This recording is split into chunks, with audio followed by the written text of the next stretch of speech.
call the meeting of the Cedar Springs City Council order for July 13th, 2017. If you would all please rise with me and recite the pledge. I pledge allegiance to the flag of the United States of America and to the republic for which it stands, one nation, under God, indivisible, with liberty and justice for all. Thank you all. For those with cell phones, at this time, would you please turn them to silent or vibrate or off? Roll call. Mr. Clark. Here. Mrs. Conley. Mr. Gross. Here. Mr. Hopkins. Here. Mrs. Nixon. Here. Mrs. Powell. Here. Mr. Hall is here.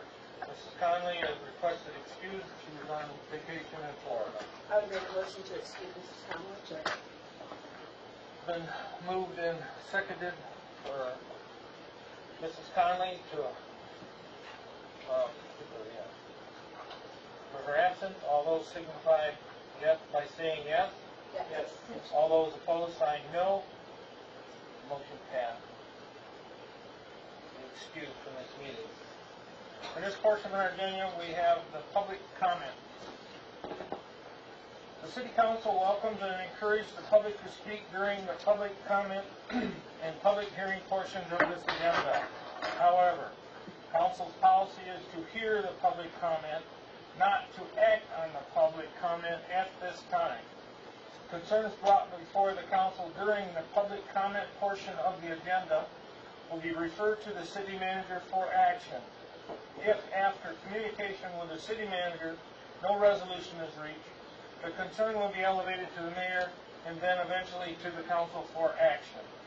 Those citizens wishing to speak on agenda and non-agenda items will be allowed a maximum of 4 minutes each to address their concerns. This is the only time during the council meetings that citizens are allowed to address the council. Please state your name and address for the record.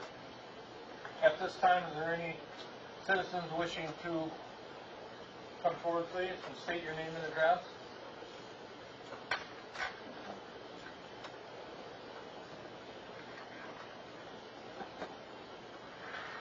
Joel Frank, 171 3rd Street, Cedar Springs, Michigan. I know that we're voting on the beehives tonight. I just want to speak about that for a minute. And just to let you know, I'm really sorry about it. I thought I had proper authorization. I did check with the code enforcer before I moved the beehive into Cedar Springs. And, it just didn't work out, but I didn't just move a beehive in and knowingly do something wrong. And I also checked with my insurance company to, see that my homeowners would cover me also, and they said they would. And I have letters and documentation for all that. There's a lot of, I know Cedar Springs wants to be like a new hip city, like a lot of them want to be, and Holland just approved them, Ann Arbor, Detroit, Muskegon, Ypsilanti, they all approved beehives. And to me it's kind of like, you might have cats or dogs, or you might like working in the garden or working on an old car. It's a hobby, it's something that I have a passion for and I really love in that. So it's kind of hard for me, and even in town, there's lots of squirrels around. People feed them, kind of treat them like pets. They could carry rabies and that. Birds carry disease. There may even be some bat houses in town. I'm not sure. I wouldn't be surprised. And yeah, bees can sting. I haven't been stung in, it's been like 3 years. And, I'm right there, right in the yard. You wouldn't even know being in my yard that there's bees in there. And we have our grandchild there, plays in the yard. A little sandbox there set up for him. And so that's all I want to say. If you didn't think I had proper screening or you wanted something different, if it was approved, I'm willing to do whatever's needed. Thank you for your time. Thank you.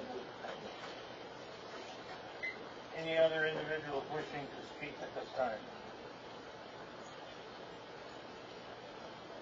Mr. Navy. Hi, I'm Kurt Navy, CBDDP. First off, I want to thank the support and help that so many, including yourselves, have given us on our projects here in Cedar Springs. The library, to make a statement, take second seat to nobody. We are continuing to move ahead. We have taken a vacation, by the way, for this July. We found out people were missing ball games for grandkids and other types of fun activities, so we've kind of taken a little bit of a hiatus. But we are still working on the amphitheater as we're moving ahead. Zach Kerr was working on his Eagle Scout project on the north side of the creek, and this is Brown's property. That's looking pretty nice also. So we continue to move ahead, and we look forward to moving ahead with the city and working with the city in the future on our next projects.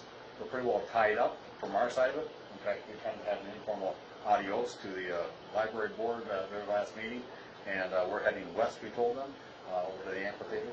The last thing we have to tie up is just the paved trail coming down around from Main Street down around behind the fire barn, that kind of stuff. And Dwayne's got prices on that, so we'll be moving ahead with that shortly also. Okay? Thank you all. Thank you. Any other individual wishing to address the council at this time? Hearing and seeing none, we're moving on to presentation and community awards. Mr. Don Navy and June Navy, would you please come forward?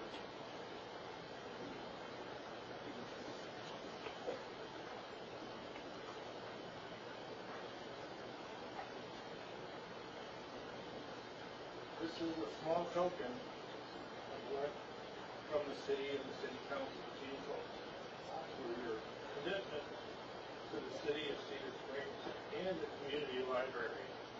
Without pillars in the community like you folks, where would we be? And you truly do.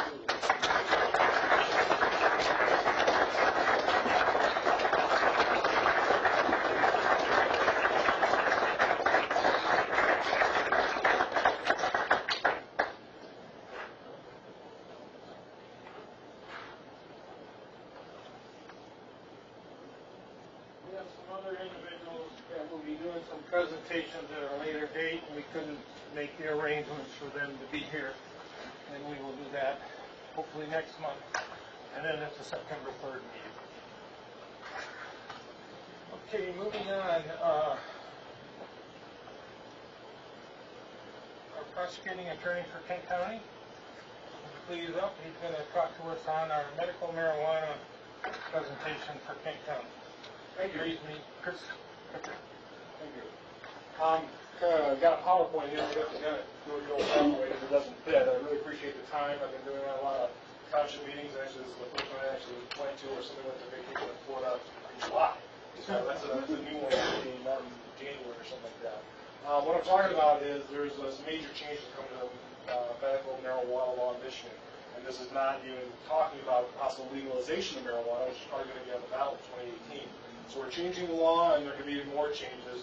But I'm trying to get all the townships and municipalities and cities like yourselves involved because it's essentially dropping on you in terms of what you can do for your community in this area.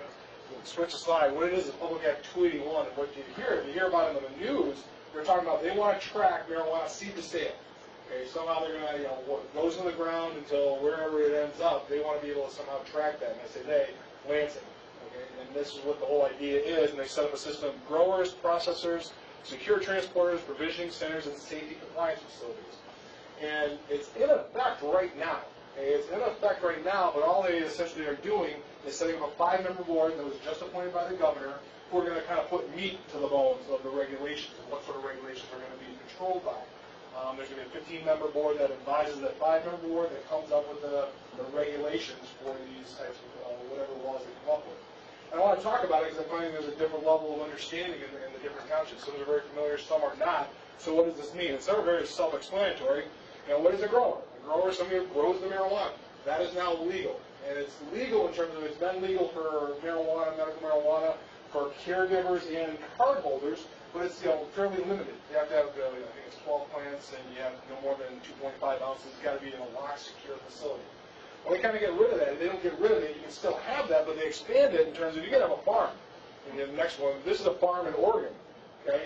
500 plants, 1,000 plants, 1,500 plants, you could authorize that for your municipality. Now, I don't know if Cedar's got enough space for a 1,000-acre farm or whatever, 1,000-plant farm with trees that you're thinking about, but you could do that. My next slide, but Kingsley. Kingsley, I guess, may be somewhat close. I don't know exactly the comparison. They're probably smaller, but they are authorizing in their industrial.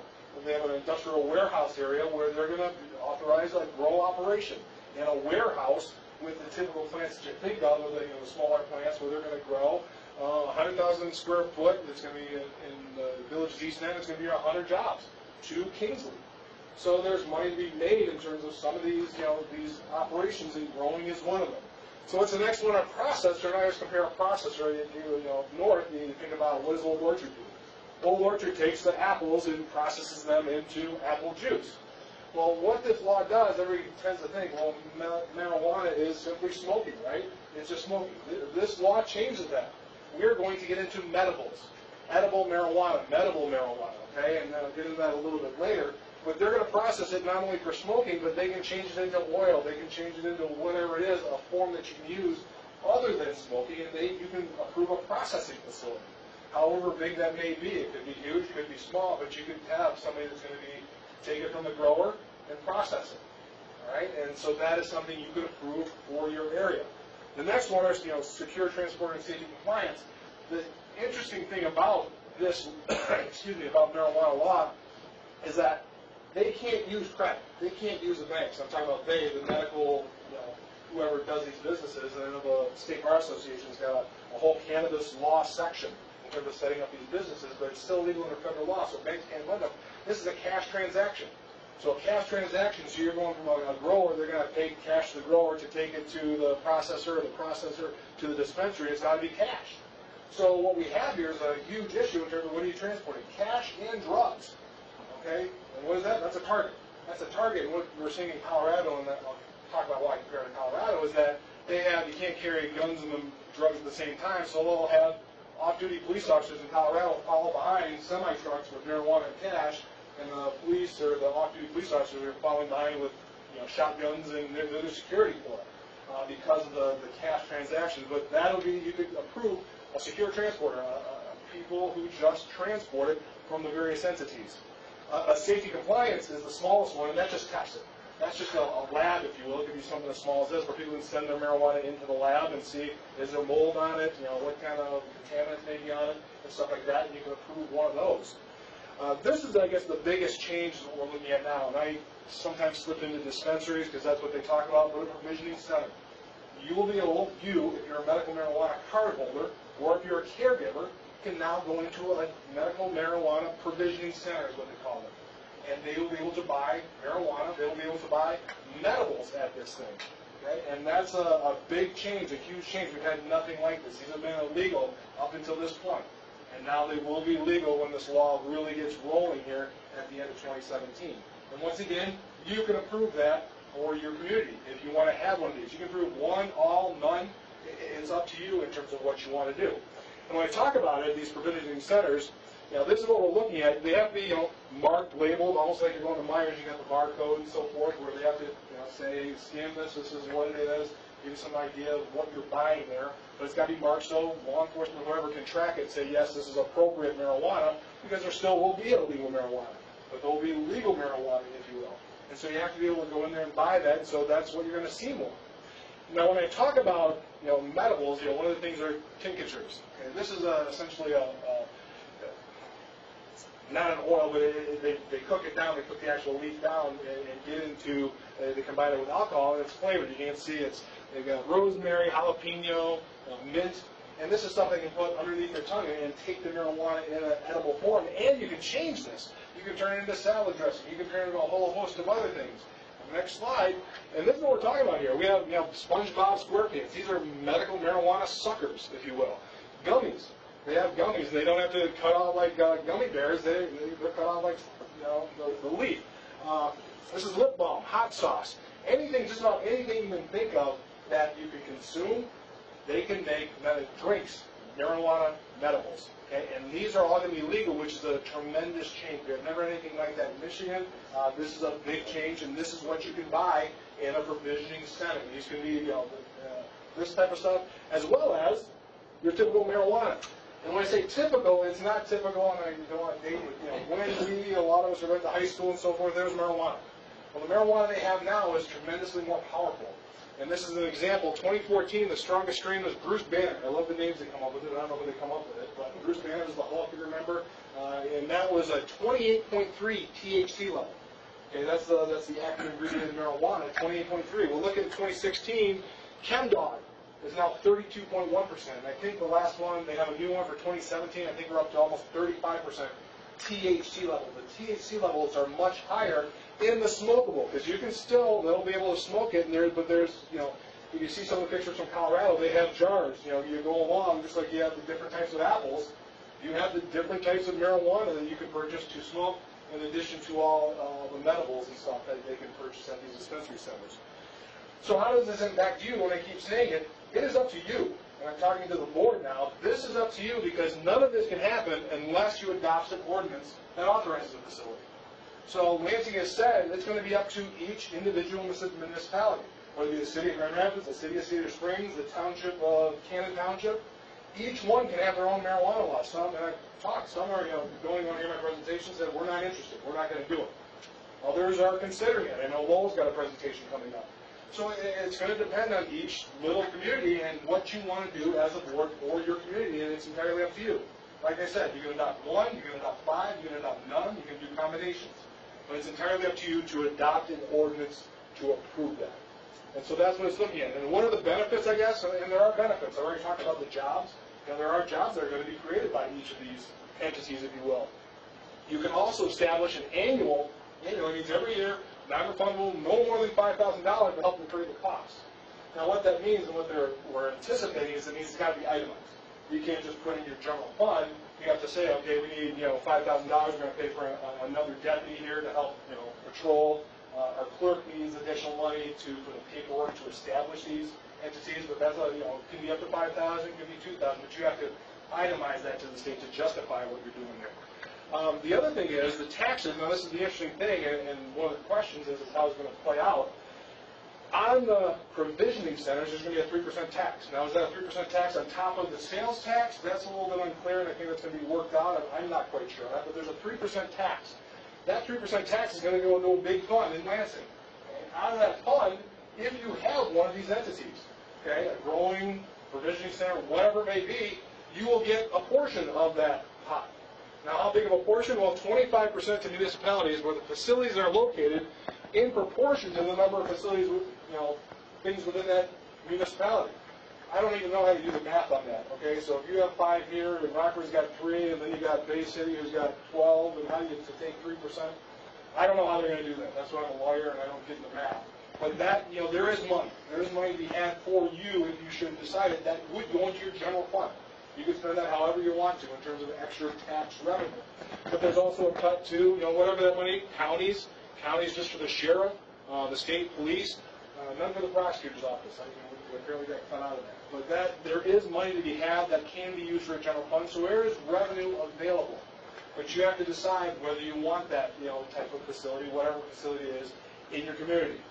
And I talk about Colorado, and this is where I don't want to say it's all rainbows and unicorns. Okay, there are definite money to be made in these facilities. But there's also concern from a law enforcement perspective, of which I obviously represent, in terms of what happens. And when you look at Colorado, we're tracing what they do. We're following behind them. So I compare, there in 2000, 2008, they had medical marijuana, 2 ounces and 6 plants. We didn't start till 2008, but 2.5 ounces and 12 plants. Okay, so very similar how we got started. Well, Colorado had essentially de facto legalization. They had medibles, they had grow operations, they had dispensaries, even though they didn't have the legal framework for that. We haven't had that. We just have your typical, your small, grow in your own personal house. But look at the difference. 100,000 medical marijuana users during that period of time. We're already up to 218,000 medical marijuana card holders on top of the 38,000 caregivers. So we're over double what they had in terms of people who are getting involved in this versus Colorado. Colorado's now legal. Okay, they're full legal. They're a legalization state. We're not there, but we're kind of adopting some of what they did. An interesting statistic, there's 442 retail marijuana stores in the state compared to 322 Starbucks and 202 McDonald's. So that's the type of explosion they have in terms of these retail sales. They have more marijuana than they do McDonald's stores. So it's a tremendous growth, but there's also cost along with that. And then, when you start talking about kids, 12 to 17, marijuana use, when they talk about kids who have used in the last month between 12 and 17 years of age, has increased 20% since legalization. Nationally, that's gone down. So they're seeing an increase in marijuana smoke amongst kids. Number one in the nation in marijuana use in the past month for kids. In the state of Colorado, they're finding some of the things in the state of Washington as well. It's getting to the kids. Colorado was number 4 in 2011 and number 14 back in 2005 and 2006. So there's a huge impact in what goes on with your use. I thought this was a really big. Marijuana offenses in elementary schools and high schools are up 34%. So there are side costs to not just getting the money, but there's a lot of costs that are associated. 12% increase in the number of accidental exposures, down to 150% for kids under 6, and that's due to what? The medicals. Kids don't know the gummy bear is a medical marijuana gummy bear. They just know it's a gummy bear and they want the gummy bear. We have kids eating Tide, detergent packets because they think it's colorful and pretty. Well, a lot of the same things, and they don't realize it. And it's creating a huge increase in accidental exposures. There's a great resource, RockyMountainHighDrugTraffickingArea.org. It's about a 200-page study of Colorado, Washington, some of the things that are going on in those states. I also have passed this out. My counterpart in Denver sent a letter. California went for legalization. California had a legalization. He sent a letter essentially to the voters and talked about some of the issues they're having in Denver. A 44% increase in crime. Almost a 49% increase in marijuana-related traffic accidents. And you think, so to some extent, well, this is going to combat the illegal marijuana. I think if I remember correctly, it's like a 3,000% increase in seizures of illegal marijuana, because it's so much, and if not people just being legal, they're doing it illegally. So there's opportunity, there's jobs, there's money that can be had, but there's also a flip side. And I think that's what I'm trying to inform all the councilors. This is your call. This is your call, depending on what your constituents want. You can adopt this, but you have to be going in there. It's not just, okay, we got a bunch of money. There are some costs associated with it. And the biggest concern also from law enforcement is that, we've got, 100,000 and 200,000 medical marijuana users. There's a huge loophole. And this is one of the examples. We have 15% of the medical marijuana cards given out in the state were done by a guy out of a appliance store in Lansing. Like 15,000 of them. There's another 5,000 in the east side of the state because, no medical records, nothing else. You just, hey, show up and you get a medical marijuana card. And there's legitimate use for marijuana in terms of medical, but there's a lot of people who are just going through kind of a fly-by-night operation and getting access to medical marijuana cards, and now they have access to all these things like medibles legally, and maybe they don't necessarily need it medically. And that's the biggest concern we have in terms of all this stuff's going on. Now, this is wonderful, but what happens? This is still illegal federally. You could approve this, you could do all this, but the DEA, and nobody's really sure what the Trump administration is going to do. They can come in and shut it all down. This is obviously from that farm in Oregon. They can still go after it and seize it. It's illegal federally. It is not legal. There's talk in Washington about trying to make recognized medical marijuana states and giving some credence to what's going on in the state. But the DEA still could come down and shut any of these operations down that you approve because it's still a violation of federal law. So that's another thing you have to consider. So December 15th, 2017, that's kind of your D-Day, if you will. That's when somebody can come to you as a commission and say, hey, we want to start a grow operation, we want to start a dispensary, we want to start something in your city, and you can say yay, nay, you can approve it, you cannot approve it, but that's you have to, hopefully, that's why we're doing this now, is you can think about that and come up with some ideas on how you want to operate in your city based on what your constituents want. That's my contact information. Feel free to call me. That's what we're trying to do, is just trying to inform. This is what's out there. These are both sides, hopefully, and let you know that this is coming down the chute. And who knows what happens with legalization, because that, I think, is going to be on the ballot in 2018, and that's, we'll barely get this figured out, and we'll have legalization. We won't know what's going on. So, I'll be happy to answer any questions. We've been wrestling with this and discussing it in-house, that it may be coming, and we have to put some language together, whether it's pros or cons. I prefer English. So we've been discussing it, where to go. You know, the ultimate is, it's illegal federally, so we pass stuff and then they come in and we're violating the law. Is that gonna violate any of our grants? Yeah. Federal monies? You Sure, know, that's I don't know. the unknown. And, you know, for the most part, obviously, you got 424 retail sales in Colorado. They're not being very aggressive if you can have that sort of growth. So, you know, the possibility of it happening is fairly remote, but once again, that's a different administration. You know, Jeff Sessions, from everything I've read and what they've been said, he's very anti-marijuana, anti-legalization, so there's a real question whether he's going to be more aggressive. I don't know. That's a call. That's why obviously you're thinking about it, so that's a good thing. Yeah, we are. We've been discussing it. Ms. Dixon? So, do I understand correctly then that when communities have brought this in, at least from your contacts in Colorado, that illegal marijuana has also risen in addition to the medical marijuana? Correct. And a lot of that, they seem to be doing is, you know, we'll see what happens with, you know, what the board does in Lansing, but they usually send a high level, you know, what level of THC can be in the marijuana. And they usually send a low level, 25%. Well, nobody necessarily wants the 25%, they want the 32% THC. So that, you know, they don't want it to go to the legal stuff, they want the real good stuff, and that seems to be the issue, is it's still, and they have easier ways to do it, because there's so many legal ways to do it that they can, you walk in and go, okay, that's a 28%, that's a 35%. So that seems to be the issue, is that there's a lot more illegal marijuana too, because it just makes it easier overall. Much to ponder. Much to ponder. That's why you get paid the big money, right? Any other questions? So I know the stuff that Madge Womack shared to us before about, you know, the schemes that they were talking about, where their DDA got a good chunk of tax revenue from it. Definitely. And I know, you know, it's very, I think Montcalm County is very aggressive right now from what I've heard. The east side of the state, Dade County, there's a lot more aggressive, you know, it's more mixed here. Any public comment? Would be anybody like to weigh in briefly? Steve, Chief and Shaw. Okay. I appreciate your time. Thank you very much. Thank you for being here. Thank you. Item C on our agenda, if any other Indian would like to leave at this time, you're perfectly welcome to, and we appreciate your attendance, especially attendance in Navy. Thank you very much.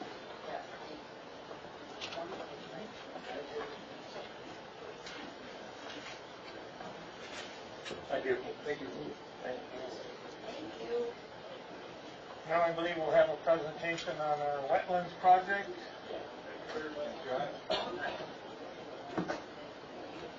The next one will be our wetland restoration project we have underway in our North Park. Good evening. Thank you for having me. I'm Josh Zeigerbean. I'm with South Peak Environmental, outdoor environmental consulting firm. Thanks for having me, Mr. Womack. I get to follow the marijuana guy, man. I'm going to have to quite set my presentation here a little bit.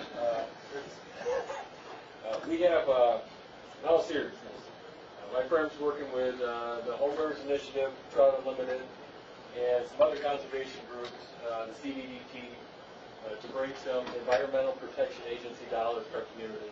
And some members of this community even put up some match monies to get us to a large Rogue River watershed grant to do a number of things. One of the things that grant pays us to do is to find restorable wetlands in the entire Rogue River watershed. Okay? We all live in the Rogue River watershed. Every little drop of water that flows through downtown here goes all the way down Algona Avenue, crosses it about 10 times in a row there, and ends up in the Rogue River.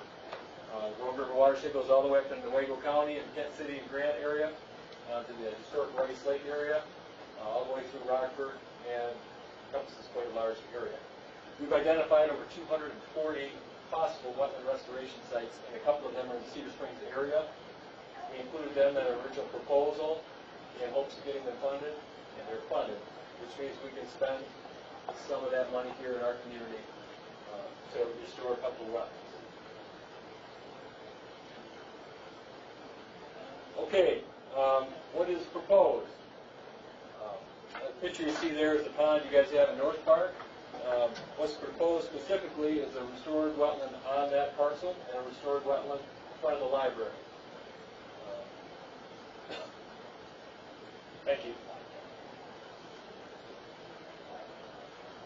This is an aerial map, and these colorful files on here are kind of neat, at least to an environmental geek like me who likes science and likes soil types and likes to understand what used to be here, what's here now, what could be.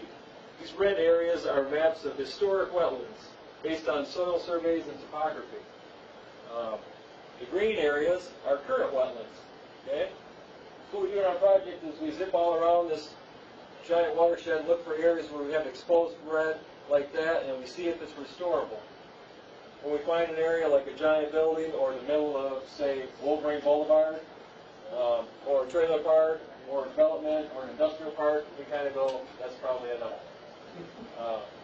But when we find an agricultural field, or when we find a community set aside maybe in a development, or when you find a park like this, or other areas like that, or large tracts of private land, then we know that's at least something we could pursue a little further. Using this tool, we identified a couple in the town of Rockford and a couple in the town of Cedar Springs. And what we'd like to do is put about a 2-acre wetland on the North Park property and about a 1/10 of an acre wetland in front of the library right down near the stream there. These are the grant we have is to work towards improving water quality in the Rogue River watershed. The ways we like to improve that are through reducing sediment inputs, reducing thermal pollution, and reducing stormwater runoff, which can have stuff in it like antifreeze and oil and stuff like that. So here's a plan view of what we would like to do in front of the library, which, by the way, the library is spectacular. And for those who don't know me, I have 2 degrees in English. I have 12 years in the natural resources field. And I love to fish, and I love good food, and I like good beer. So you guys have a trout stream, a library, and the Cedar Springs Brewery all within like 60 yards. So I come up here a lot more. I live 7 miles to the south, but it's just right downtown, right now. I'm happy for you. So here's the new building you guys have. And here is that existing compensated cut. Here's the stream right here, which, by the way, for those of you who fish, it should give away some of my spots, but I've caught as many as 7 trout in the morning fishing this stretch here. So it's a lovely spot. You have brown and brook trout that live here, are native here, they spawn here. It's not stocked. If this stream was in the middle of Grayling, they'd have a big giant plaster trout in front of it. It's a lovely resource. I'm jealous you have it. This area here is historic wetland. We had delineated by specialist Mike Nurse. Used to be the Department of Environmental Quality Permit Staff Chief in Lansing. What we'd like to do is just make a shallow depression here. I'd like to take out about 235 cubic yards of fill over a 6,000 square foot area. So 4 times the footprint of a house. And we'd only like to drop that down maybe a foot, but that will give us over 40,000 gallons of flood storage, just like that. 40,000 gallons is about the size of a big in-ground pool. You guys probably know this by now, having lived here. Cedar Springs is really flat. When it rains here, the water doesn't go away very fast because we're flat here. Kind of like in Mount Pleasant, by the way, where I went to got my master's degree the other day. It's flat in Mount Pleasant as well. Tough time getting rid of the rainwater a couple weeks ago. That would add us additional 44,000 gallons of flood storage, but also, more importantly for our project, water quality improvements for Cedar Creek, because we get primary and secondary treatment stormwater for parking lots and from roofs, all that. When it's August, it's 98 degrees outside, you get pop-up thunderstorms, asphalt's like 120 degrees. You got 120 degree water that goes into the Blue Ribbon Trout Stream, and comfort zone is maybe 66 degrees at the most. That can be damaging to all those wildlife there. This provides treatment and filtration for all that water. It provides Mr. Duquette, 6,200 feet less to mow. Okay? I like to sell that point. I like to mow a little bit. I like to mow a little bit at home. So, we'd like to do that project. We got the CDDT support on that project. We're supportive of that.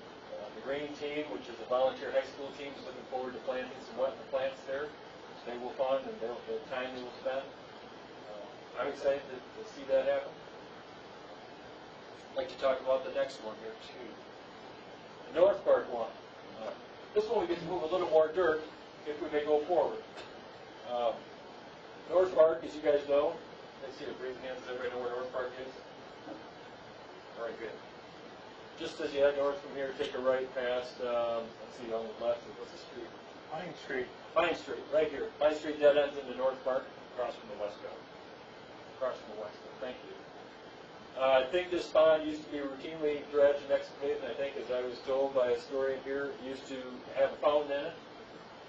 It's a lovely spot, although I've talked to 10 people about it, and they all said, we used to try to play softball there, it's always soaking wet. Well, it's soaking wet because it's a wetland. And because your town is real flat. And so stream level is right here, and you only have about an 8-inch difference between that and all that ground.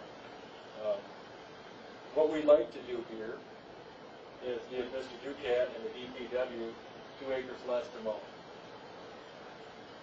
We could restore this wetland by simply stopping the mow, and I bet dollars to donuts that the wetland seed bank that's been mowed down there for the last 60 years pop up in it within 2 months, and we had wetland growing there. The reason I think that is because right on the eastern edge here, at the same elevation, you have native wetland shrubs and grasses, and I got a slide to show you that. The reason that we like to do some shallow depression excavating there is because then we get even more flood treatment out of that, and it benefits the resource more, and we get that treatment value out of it. You also get more diverse species using the wetland. The way it is now, you don't have any standing water in this area, with little pockets of standing water, small pockets. What we would propose, get more diverse species use out of it, and a higher treatment and filtration value.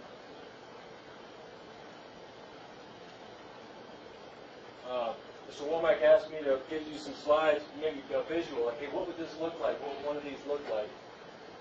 The way we do a wetland restoration is, well, there's a bunch of different ways. Sometimes you go to a farmer's field, you find a drain tile, and you just smash it. You spend about 20 minutes with an excavator, and you leave, and then it's soaking wet, and you're done. These are a little more complicated. We survey both those sites, and what we do is we find an elevation. On that aerial, when I told you it's native wetlands right over here, that's what they look like. They have willows, red dogwoods, Joe Pye weed, a whole bunch of other native wetland shrubs that are already growing there, and grasses, canary grass. A bunch of wetland plants are growing there already. So we know that that elevation on that site will grow a wetland with those soils. So we will excavate down to similar grades. It's really easy to shoot the grade. We take a benchmark off the parking lot, shave that 2-acre area to match the grade that already was wet. We really like the edge of that pond as a topography to mimic, because we get little teeny pockets of water and standing grasses and wetland. I think what Trout Unlimited has suggested and hoped that we would do, and the state, who's in charge of the money, has suggested we do, is leave some hummocks in the middle of it at grade for some red maples, so we also get some tall trees growing in the middle of the wetland. We'd like to do that.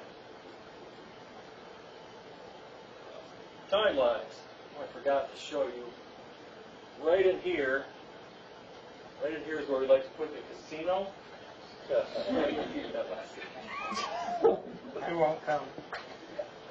I can't keep up with that. And I don't know about these soils as far as growing for other income streams either, because we don't have anything to do with that. You guys have to explore that on your own. Timelines in all seriousness. We would like to submit permits for this in the short term and hopefully complete both of these small wetland projects late summer, fall this year if we could.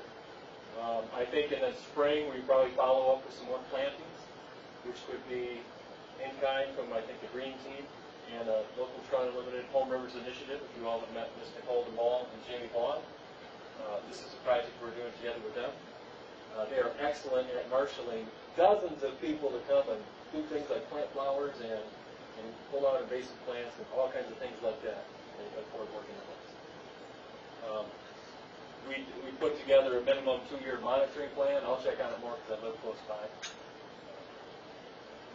other local projects that are happening that are related to this. So, you know, these are not isolated events. Last fall, I had the Rum Creek Dam removed behind Parkside School in Rockford. You guys know where that is? It's smashed to rubble and buried. We have fish passage for another 7 miles. We've done a number of fish surveys to find out where fish are in our community and what densities and what populations. There's about 20 pounds of brown trout at one road crossing, 4.5 miles from here. I won't tell you where. We did a cleanup here a number of years ago, actually downtown here. We found those, and we hauled those out of Cedar Creek, a roller skate, an oil filter, some beer bottles, an egg carton. We've done a number of things like that. We're actually removing 3 dams in downtown Rockford right now on Blakesley Creek, a small stream on the west side below the dam. So it's part of an area conservation effort, specifically in the Road watershed.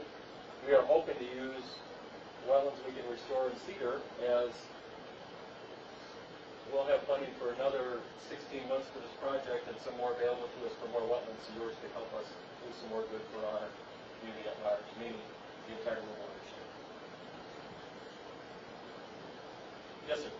The soils you're excavating, where will they go? That's a good question. For our permit, we will be applying to remove all fill off-site. Yes. All of this is in the floodplain, so this will be happily approved by the Department of Environmental Quality, especially the floodplain engineer, Maddox Penny, because we are creating more floodplain access. Yes. Soils will go to the excavator's pit unless the excavators are farmers, they probably will want them on their own. That's it. So there's a large, when we were started with the library, we anticipated there would be some swales put in there for control of flood on the parking runoff. Yep. And then the North Park, that's always been kind of a, what do we do with it? Because it is so wet there, so this changes a lot of things and makes a better utilization of that. Now, by doing this wetland, does that give us any credit for wetland remediation? Unfortunately, you may not use EPA, this is called Grant Program 319. Yes. You cannot use 319 grant dollars to do wetland mitigation that you would compelled to do for other projects. And they'll sniff that out in about 10 seconds. Yeah. I've asked the question myself. Because when they're building the amphitheater, currently that is in the floodplain. Right. And I would hope like if any of this we do would help offset that, like 1/10 of an inch of creek rise if we put that amphitheater in. This will not. Yeah. But Okay. I'd be willing to look at other options with you. Yeah, 1/10 inch is actually a lot. When they put the park, when Michael Young is here, part of a friend of mine, they helped put the new water treatment facility down on Coit. I think they're going to raise the level of Grand River up to a credit card's thickness. It cost them, I don't know, $500,000 to buy out a couple landowners and build those their homes and do the compensated cut. They're a little smaller scale. Thank you. Okay. Credit card bill. Yeah. That's short answer, no, but I'll look at other things. Okay, that will work with the CDBG because we're working to put that in there and it does impact the floodplain. Yep. And they're working to mitigate that minute rise. Yeah, I know John Enns pretty well. He's Yep. working on that. So, speaking of elevations there, this plan view here, you were talking about the use and what to do with North Park. This is the higher grade area right in here, especially back in here. So we just like to leave that the way it is. And we noticed we were there too that a number of people travel from this park into town through here anyway. Mm-hmm. If we excavate that whole site out, you totally take out a travel route. And once you get into this higher area, you're spending a lot more money moving a lot more fill for not quite as good a bang for a buck per acreage. So this is what we have proposed. We'd also like to, there's a ditch here, we'd just like to expand that into a swale and maybe a little bit less mowing as well. Yes, ma'am. So many years ago, we used to actually go back and fish that pond. Is that something that you would see as being able to be done in that wetland area, or is that not going to be? The wetland area wouldn't be fishing. It would be an area to walk into And lose a shoe? get lose a shoe. Get a setback. Some of the history on that pond years ago, the fire department and then some of the local organizations planted trout in there and they had a kids' fish day. Mm. Nice. And it used to be in the stream itself behind the library. And there's talk of possibly trying maybe to bring that back.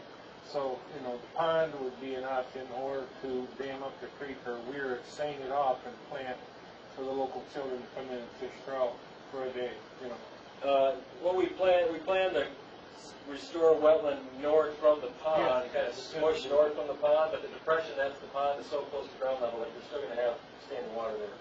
Originally, that was dug out by the Lions Club, and it was an ice skating pond years ago. Okay. There used to be a full playground equipment there and everything, and it went away over the years.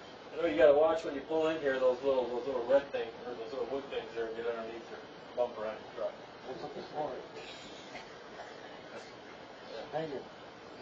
Any more questions? Sorry if I talked too fast, I like this moment. Is there going to be any connection between the creek or anything, or is this just going to be groundwater coming up? It will not have a dry, it's a great question. And we'll be asked that by permitting staff too. Right now, the elevations here are such that we're going to get floodwater in there regardless. So the short answer is no. We will not change the current relationship between the creek and this area. Meaning we will rely on rain and flooding and natural grade to bring water to it in addition to the groundwater. The groundwater level there is really high. It's existing wetland rate is 98.3. Soil boring is only like a foot below this reference wetland area here. I showed you where it's natural wetland. The groundwater is only like a foot below.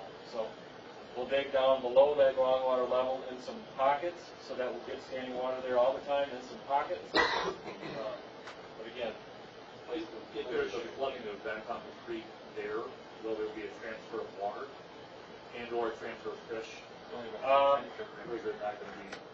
nothing different than what you have currently. That's a good question too. It's just how to hold it more versus going downstream. Correct. Don't put any Asian carp in. Whether or not we do the proposal, or our proposal or not, that level of flooding you get there, you're at risk. Is there not a tube or tunnel that goes between the creek and the pond anyway? There is, and it's currently shut, and I think our initial proposal would be to not touch that at all, only for permitting, ease of permitting. And what I mean by that is, the groundwater levels here are going to be, we'll check our soil boring here, another back here. This, if we excavate this back and then they end up cutting that out of there, this will be a wetland regardless because of the groundwater level and the soil types. So, it's a moot point for our project. We won't touch that. DEQ required that tile be sealed. Okay. We figured as much. They're probing around it. Figured as much. Does the term wetland, does that take away from, I guess, the terminology part? Or would it still be able to be considered a part, I guess? That's a good question too. That is a good question because once you have wetland plants, right now it's mowed. Okay, so you could technically, if you got an RD, you wanted to develop it into a casino. The only other one to talk about, we got marijuana casino, strip club. You want to put a strip club in there? If we wanted to put a city hall annex B or something, we could say for environmental quality, well, it's been mowed and kept as maintained as a non-wetland area for the last 50 years. We can't call it wetland. Once we let that all grow up in this yellow area into wetland plants, it is an official wetland. That's a good question. That area is. The surrounding area is not. Once it gets the DNR's wetlands look, it is. To a point. Mr. Meyer. Well, you got a lot of money to remediate. Yeah, so if I put myself in the city's shoes, I just have to think, have we dreamt up a positive use to turn this asset into a usable asset? Have we for a number of decades? And if we haven't, this is a good way to get some flood relief in our town, improve some water quality. There's some nice opportunities for educational things there as well, being not so far away from the other stuff you guys are doing downtown.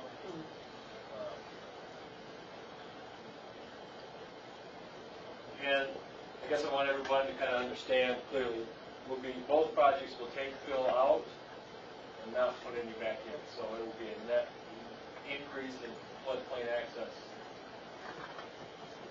The opposite of the amphitheater, which will have to add some.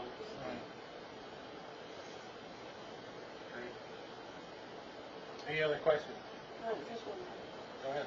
more. So if we're going to need to add fill to the amphitheater area, wouldn't it be the shortest point to just move it over? Wrong fill. Wrong fill? Oh. Yes, Suitable. unfortunately. Okay. This is squishy, organic hydrant soils. It's black, it smells, it's really thick. There's not much sand in it. It's a lot of organics. It's just rotted twigs and leaves. Yeah, not suitable fill. Oh, all right. Well, We tried. we tried. But it is a good thought, and if you think of like a Holland. But the stuff on the south side of the creek, it'd be good to put on the north side for putting in that edible forestry. We did a couple of these in Tyler Creek, if you all are familiar where Alto is, south of Lowell. For another 319 grant project. That one was those wetlands were specifically to reduce E. coli inputs, manure from irrigating farms. And 2 or 3 of the ones we did, we had to excavate to create depressions, and those farmers were eyeing that soil up. They couldn't wait, and they had us deposit it on site. We did them in the fall after the harvest, and we spread it all out over the field. They filled it in the next year. So if someone were interested in this soil and they showed up with a truck, could We can cut deals. all right. It's cheaper to cut it than it is to cut it whole. It would be semi-suitable for topsoil if it was processed. Mixed. Yes. Yeah, great garden space. I do have back garden space up. Any other questions? We have to do a little more work with your DPW staff, and I mistake to find there's some pretty heavy-duty electric there, I think, to run your fountain in the past. Yep. Just make sure we find out where all those utilities are in there. Yep. There's also a 12-inch water main in there. Okay, you know where it is? Oh, yeah. Okay, good. There's also a sewer force main in there. Any of them in here? No. We didn't think so. Nothing. Just the research said no. Yeah. All this area, I should have brought a second area that shows that zooms out further. If you go this way east, all the way to headwaters, it is all forested wetland area. All the way to the Bolthouse Farms wetland restorations that RCS did a couple of years ago. It's part of the wetland protection area also. Yeah, and I think that I saw Kurt just left, but I know Kurt has some land, or his family has some land back in there. They converted that. Don't try walking upstream either from here. Second, it's organic material bottom, you lose more than your shoe. Good trout in there though. Great brook trout fishing.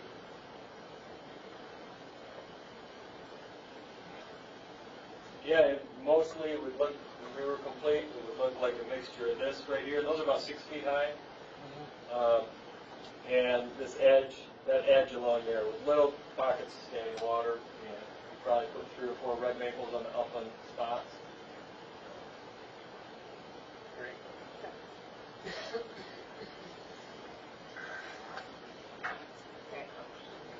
Thank you. I wish you guys had some more grading here, because then you'd have dams, and then we could go to grants and smash those out too, because we've been having a hell of a time doing that down the market. It's We really tore fun. them all out All right. before the permits were acquired. We don't need me then for that. Okay, I think that's everything we needed to. Yes, thank you so much for coming. Yeah, thank you. All is good here. Okay, we have no public hearings, Mr. Olney? Not at this time. Not at this time. I will entertain a motion to adopt the agenda. Is there any addition or?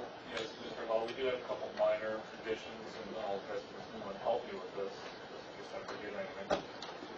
Under 8B, ordinance to amend specific signs, separating and painted. We saw that as my legal opinion, and just to be safe, we think we're going to hold a public hearing on that. So I guess I would ask you to table that at this time. We have a public hearing with the planning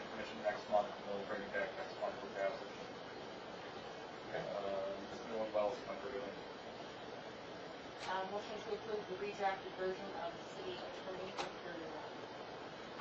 Yes, so, Prairie Run is here, they're taking approval for the final plat. I did, I believe, send you guys today in an email, a copy of the attorney's redraft of some of the legals.